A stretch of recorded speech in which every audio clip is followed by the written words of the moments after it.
Saudara, bencana banjir dan longsor yang melanda Aceh, Sumatera Utara, dan Sumatera Barat berdampak pada rusaknya bangunan sekolah. Kemendikdasmen mencatat 1.009 satuan pendidikan di Aceh, Sumatera Utara, dan Sumatera Barat terdampak bencana banjir dan longsor.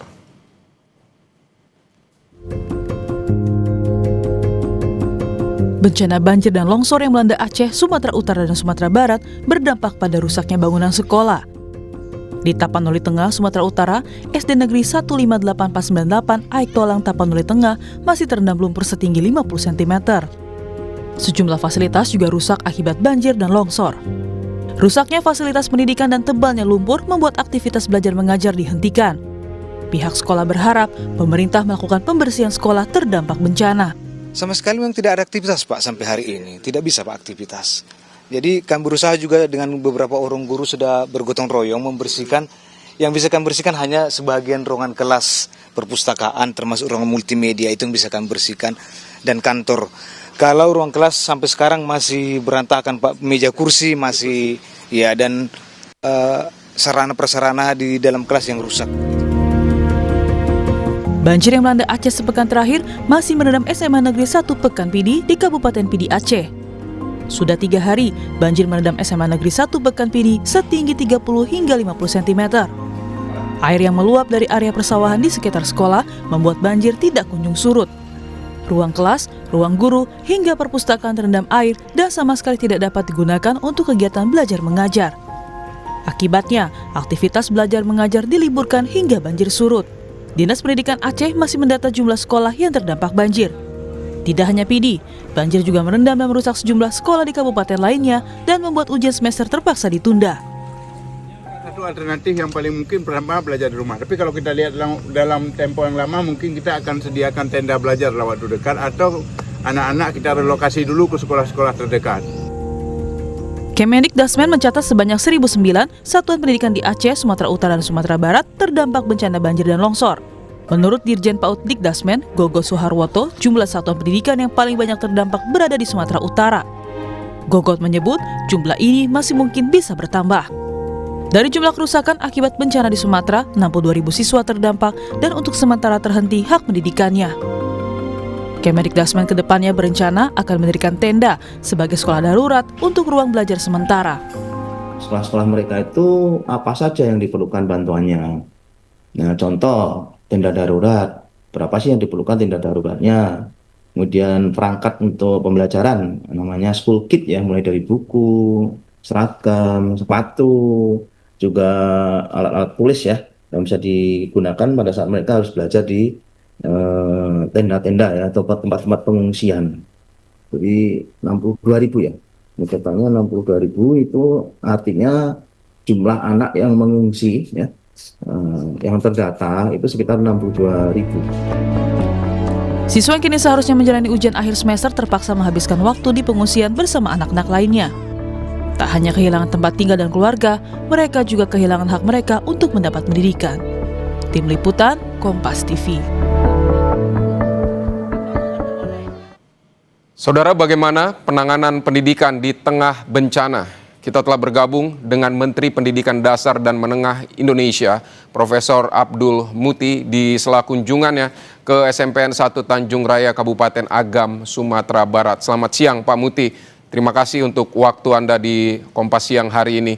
Jadi sejauh ini yang sudah terdata berapa banyak jumlah sekolah rusak akibat bencana di 3 provinsi tersebut, Pak? Baik, terima kasih. Yang pertama kami menyampaikan bela sungkawa kepada masyarakat di Aceh, Sumatera Utara, dan Sumatera Barat yang terdampak oleh bencana. Mudah-mudahan saudara-saudara kita diberikan ketabahan dalam menghadapi musibah ini.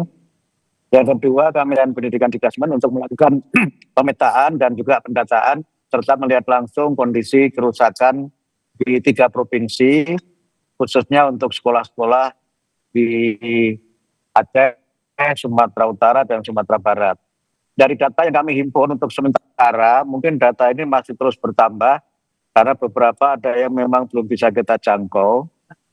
Ada 2.185 satuan pendidikan yang terdampak, kemudian 180.717 siswa, dan 17.049 guru. Itu untuk 3 provinsi.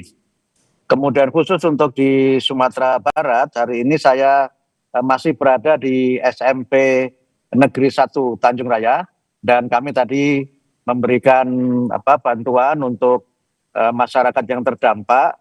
Ada 73 PAUD, 210 SD, 78 SMP, 37 SMA, 3 SMK, 2 PKBM, dan 9 sekolah luar biasa.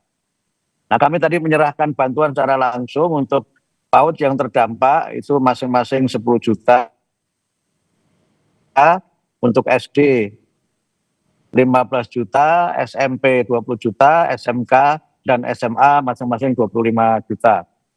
Kemudian kami sekarang masih berada di lokasi yang tadi membersamai anak-anak untuk bersama-sama dengan tim relawan sosial melakukan pendampingan sosial dan juga bermain bersama dengan anak-anak TK, SD, SMP, dan SMA untuk memberikan penguatan psikologis untuk anak-anak yang terdampak. Nah, dari data kami yang ada di Sumatera Barat juga kami memberikan santunan untuk guru yang meninggal, itu ada 6 orang, masing-masing kita bantu 10 juta. Kemudian untuk yang rawat inap, ini kita berikan santunan 5 juta untuk 2 orang. Dan kemudian untuk siswa, ada 20 orang siswa yang meninggal, masing-masing kita bantu 5 juta. Dan yang rawat inap, ada 4 orang yang masih dirawat, masing-masing kita bantu 2 juta. Sementara untuk sekolah, ini yang kita bantu untuk PAUD dan sampai dengan SMA itu total tadi jumlahnya sudah kami sampaikan, ada cukup banyak yang memang terdampak di Kabupaten Agam dan juga di Sumatera Barat pada umumnya.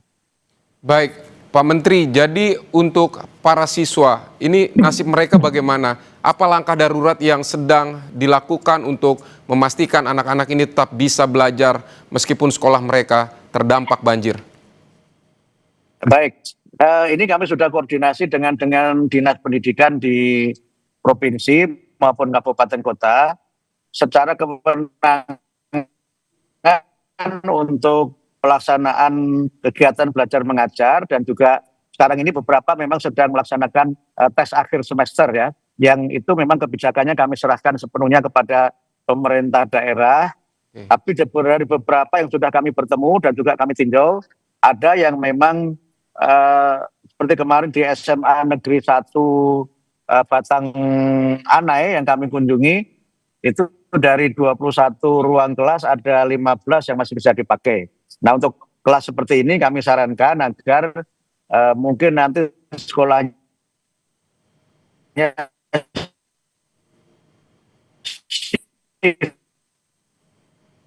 gitu. Ada yang masuk pagi, ada yang masuk siang. Ya, untuk yang lain yang memang rusak semuanya, kami siapkan 25 tenda di daerah-daerah yang memang sangat memerlukan, yang memang sekolahnya tidak bisa lagi digunakan. Dan untuk kegiatan belajar mengajar, ada yang sebagian menggunakan pembelajaran daring, dan ada yang memang sebagian nanti belajar di tenda, dan sebagian mungkin masih diliburkan karena berbagai kondisi. Sekali lagi saya menyerahkan sepenuhnya kebijakan mengenai seperti memahami kondisi di daerahnya masing-masing. Baik, jadi ujian semester ini kebijakannya diserahkan kepada pemerintah daerah masing-masing ya Pak? Tidak ada arahan apakah harus ditunda ya, atau seperti apa Pak? Betul. Tidak, ini kan force majeure kan, keadaan yang memang tidak kita kehendaki, dan antara satu daerah dengan yang lainnya keadaannya berbeda-beda. Baik Pak, kalau untuk bantuan untuk perbaikan sekolah seperti apa Pak? Nah, yang tadi saya sampaikan untuk yang kerusakan, sementara kita bantu tahap awal berbeda-beda menurut jenjangnya ya. Ada yang 25 juta, ada yang 10 juta, ada yang 20, ada yang 15. Nah, untuk ke depan kami masih minta data-data dari Dinas Pendidikan dan juga dari UPT Kementerian Dikdasmen di masing-masing provinsi untuk melakukan pendataan yang lebih akurat dan nanti kita prioritaskan untuk mendapatkan bantuan di tahun 2026. Memang kerusakannya berbeda. SMP negeri yang kami kunjungi ini yang rusak adalah laboratoriumnya, itu rusak berat, kemudian juga perpustakaan, tapi yang lain-lain itu gedungnya masih bagus, hanya ada banyak lumpur, ada pasir di situ yang butuh waktu untuk dibersihkan. Tapi yang lainnya mungkin ada yang memang sekolahnya betul-betul harus dibangun total. Bahkan di SMA Negeri 1 Batang Ana yang kami kunjungi kemarin, kepala sekolah dan dinasnya juga mengusulkan untuk sekolahnya direlokasi. Sekolahnya secara umum bangunannya masih bagus, tetapi karena lokasinya persis di pinggir sungai yang memang itu rawan untuk tertimpa musibah, kalau kemungkinan ada musibah lagi di masa akan datang, maka sekolah mengusulkan agar direlokasi di tempat yang lebih aman. Tapi nanti untuk relokasi SMA itu tentu di bawah koordinasi pemerintah provinsi, dan kalau memang sudah tersedia lahannya, kami akan juga menyediakan bantuan untuk pembangunan unit sekolah baru.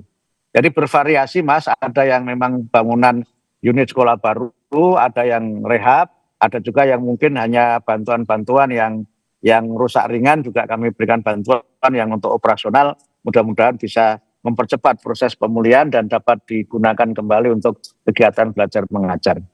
Pak, apakah ada program khusus untuk mempercepat perbaikan sekolah yang rusak atau targetnya untuk segera kegiatan belajar ini dari Kementerian Pendidikan agar kegiatan belajar bisa kembali dimulai secara normal ini seperti apa, Pak?